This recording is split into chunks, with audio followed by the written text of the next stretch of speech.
श्रीमन महागणाधिपते नमः। भगवान राम जब केवट की नाव से गंगा पार कर रहे थे और जैसे ही वे नाव से उतरे तब एक अद्भुत घटना घटी। भगवान राम के नाव से उतरते ही दोनों हाथ कंधे पर गए और सामने आ गए। भगवान राम ने अपने हाथों को देखे और उनकी आंख से अश्रुधारा ढलने लगी। भगवती जानकी जी ने तत्काल पूछा कि प्रभु, आपकी आंखों में आंसू? बोले, हाँ जानकी, आज रघुवंश की एक परंपरा टूट गई, इसलिए मुझे रोना आ गया। बोले, प्रभु कौन सी परंपरा टूट गई?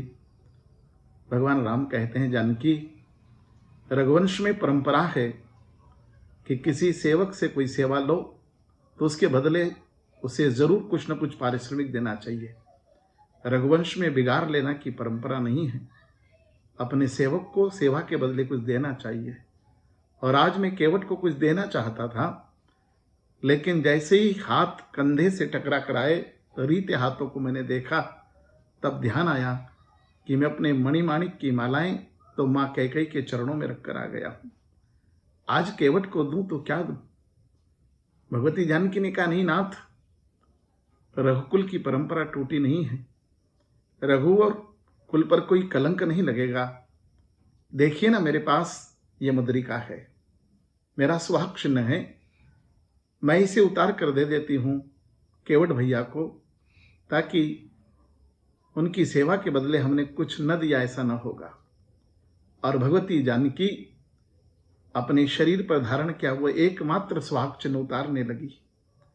तभी केवट दौड़कर आए और उन्होंने भगवती जानकी के चरण पकड़ लिए और रोते हुए कहने लगे, नहीं मां, मैं आपके हाथ की ये मुद्रिका नहीं लूंगा। प्रभु राम ने पूछा, क्यों नहीं लोगे?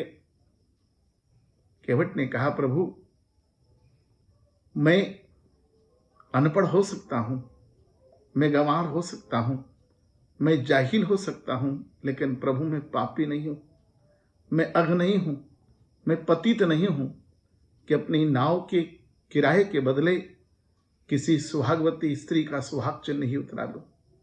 प्रभु क्षमा कीजिए, अगर आज मैंने मां जानकी का ये सुहाग चिन्ह उतरा लिया तो वनवासी कुल पर कलंक लग जाएगा। वनवासी समाज के पूर्वज कहेंगे कि हमारे कुल में ये कैसा बेटा पैदा हो गया जिसने मुसीबत में पड़े एक व्यक्ति की पत्नी का सुहाग चिन्ह उतरा लिया। नहीं नहीं रघुनाथ, मैं ये मुद्रिका नहीं ले सकता। भगवान राम हाथ जोड़कर कहते, नहीं केवट भैया ले लो, अन्यथा रघुकुल की परंपरा टूट जाएगी। केवट कहता, प्रभु अगर नहीं लेता हूं तो आपकी परंपरा टूटती है, लेकिन ले लेता हूं तो मेरे कुल की परंपरा टूट जाती है। मैं वनवासी समाज को कलंकित नहीं कर सकता। प्रभु जिंदगी में बहुत कमाया है और बहुत खाया है। जिंदगी में और भी अवसर आएंगे जब कमाएंगे और खाते रहेंगे, लेकिन आज जब आपके पास देने के लिए कुछ नहीं है, तब मैं आपसे यह मुद्रिका कैसे ले सकता हूं? हाँ प्रभु, मैं हाथ जोड़कर इतनी प्रार्थना जरूर कर सकता हूं कि मैं रघुवंश की परंपरा को भी टूटने नहीं दूंगा। अगर सेवा के बदले आप कुछ देना चाहते हैं तो जरूर दीजिएगा, लेकिन अभी नहीं। 14 वर्ष के वनवास के बाद आप जब लौटेंगे तब आप जो दोगे वो मैं प्रेम से सिरोधारी कर लूंगा। भगवान राम केवट के हाथ अपने हाथों में ले लेते हैं और कहते हैं, केवट ये रघुवंशी राम आज तुम्हारा ऋणी हुआ। 14 वर्ष बाद मैं आपका ये ऋण उतार कर जरूर जाऊंगा। केवट भगवान के चरण पकड़ लेते हैं। मित्रों, ये कथा कहती है कि जब विपत्ति का काल हो, जब कोई आपदा में घिरा हो, जब कोई मुसीबत में हो, तो उसकी मुसीबत का फायदा नहीं उठाना चाहिए।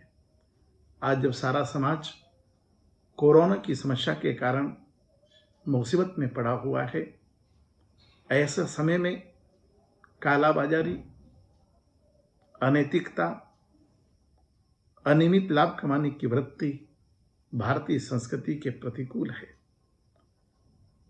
आपदा को अवसर जरूर बनाया जाना चाहिए, लेकिन कोरोना के काल की आपदा को अवसर बनाना है तो पूंजी अर्जित करने के लिए नहीं, पुण्य अर्जित करने के लिए बनाना चाहिए।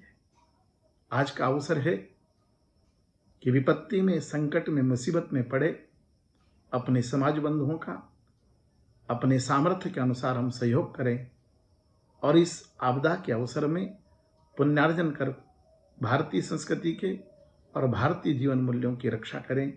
यही अपेक्षा मैं समाज से करता हूँ, यही विनय मैं समाज से करता हूँ। बहुत बहुत धन्यवाद। सियावर रामचंद्र की जय।